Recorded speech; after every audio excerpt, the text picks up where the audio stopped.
topic is Afghanistan. Where do we go from here? And of course, the guest is Dr. LMadu. Dr. LMadu, let's pick up where we left off, and we've got 10 minutes, and try to get in as much of this information as we possibly can in the 10 minutes that we have remaining. So go on, start. So in 2001, we had the World Trade Center affair, orchestrated by Al-Qaeda. And Al-Qaeda in Arabic means the base, by Bin Laden's men. Because of it, we invaded Afghanistan and overthrew the Taliban because Mullah Omar refused, because of friendship, to have Bin Laden kicked out of Afghanistan.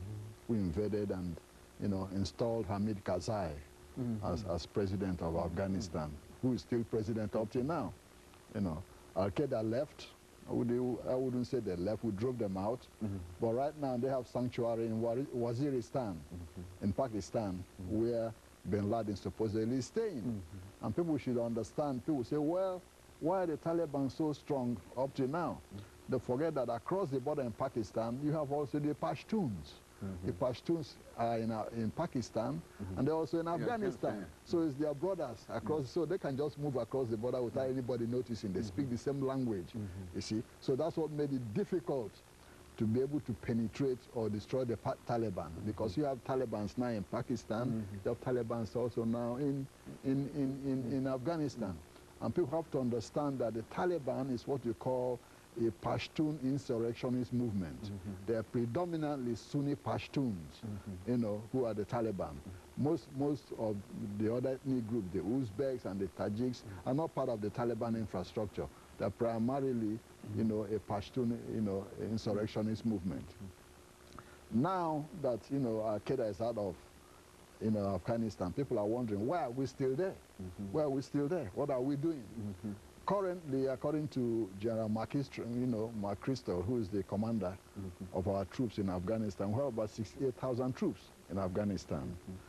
When we landed in Afghanistan to overthrow the Taliban, there were only 313 American troops on the ground.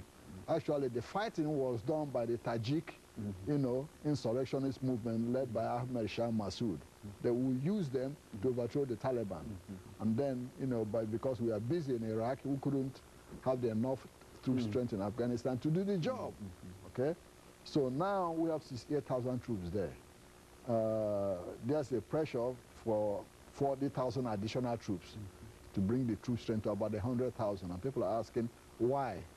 Since we've thrown the Taliban out of Afghanistan, what are we still doing there? Why can't we leave? And I can understand that. At the moment, okay, we are fighting the Taliban. Now, not Al-Qaeda, because Al-Qaeda has already moved. And they can move even to Somalia. If you drive them from Pakistan, they can move to Somalia or other bases, which they've already started doing. They've dispersed already. I do not think, strategically, that we should still stay in Afghanistan or even increase the troop level.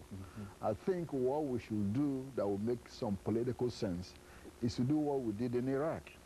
Is co-opt some members of the Taliban, who are not really the core of the Taliban, and arm them to do the fighting, not do the fighting ourselves. What we did in Iraq, what General Petraeus did in Iraq, was co-opt the insurgents, arm them, the Sunni insurgents, and pay them, put them on the payroll. They are called the Renaissance Army now, and let them do the fighting on behalf of the Sunnis. Okay?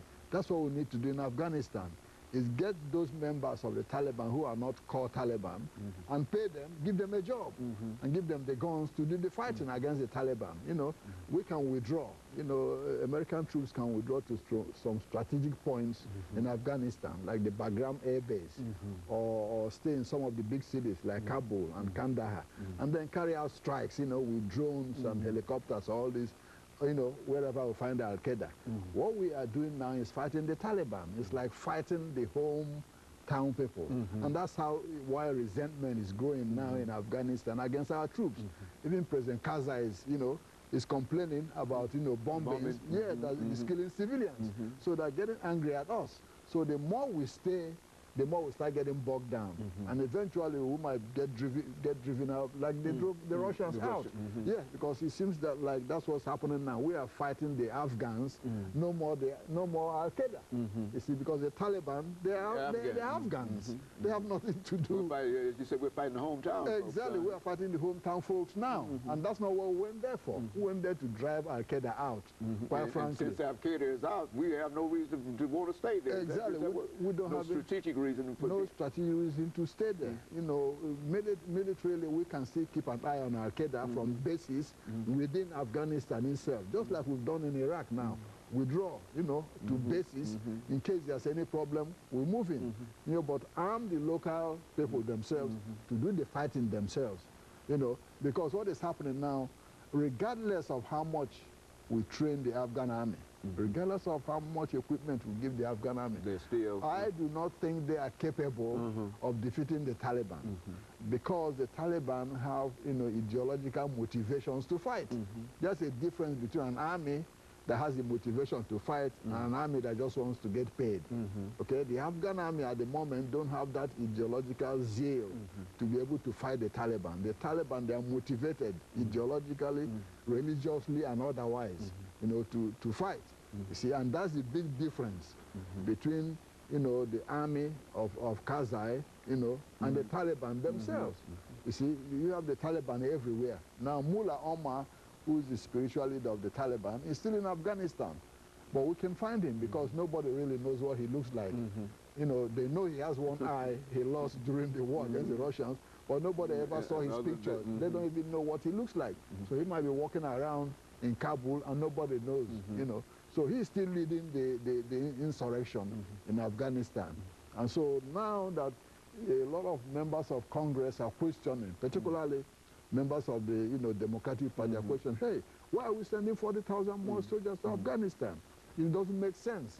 You know, what we should be doing now is trying to, you know, lessen our presence there, put more money into building roads, schools, infrastructure. Like they were planning on the good. Exactly, infrastructure, you know, schools and all those things to create employment for people, because what you have right now, 60 to 70% unemployment. So all those who are unemployed, what do you have? They join the Taliban, where they can do that. Have no alternative. They don't have any alternative but to join the Taliban and get some money, you know, to feed their families and all this. They won't be walking around and growing the opium. The Taliban also, you know, are part of that opium growing group, because that's how they get money to buy their equipment. Now, the gross GDP now is about, they have a budget of they have an expenditure now of $2.7 billion, but they have, you know, an income, the government's income is about $900 million, okay, which is they're already running, you know, on a deficit. A big deficit, okay. So, but the opium trade is about $3 billion, illegal, okay, and it doesn't go into the government coffers.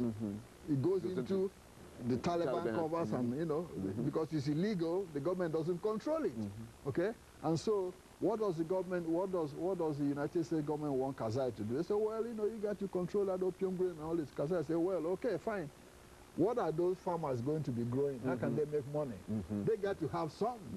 Okay, if you want to destroy the opium trade and poppy and all these crops, that's fine. But those farmers got to have an alternative crop, okay?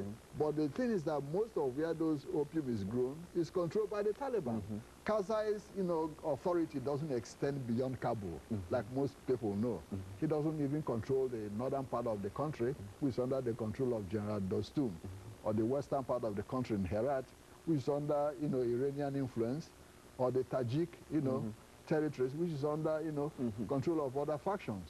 And that's the big problem, you know. Now people say, well, why is President Obama trying to talk with the Iranians and all this? Yes, he's trying to talk with the Iranians because in a way Iran has some influence in Afghanistan. Most of Western, you know, Iran, Western Afghanistan, you know, has, you know... And that could at least give us an opportunity by negotiating with Iran, at least give us an opportunity to get out of there. That's correct. Exactly. Okay. Give us some opportunity to get out of there. Dr. Madu, we're just about coming to the end of this show, as you know, and we just thank you for just bringing that information, that relationship information to us today. And I think that a lot of folks will see in what you're saying here some of the real problems that we are having.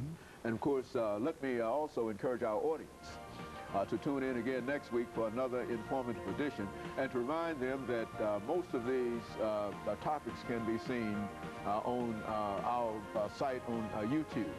And again, let me thank you for being with us tonight, this morning, and again, good morning.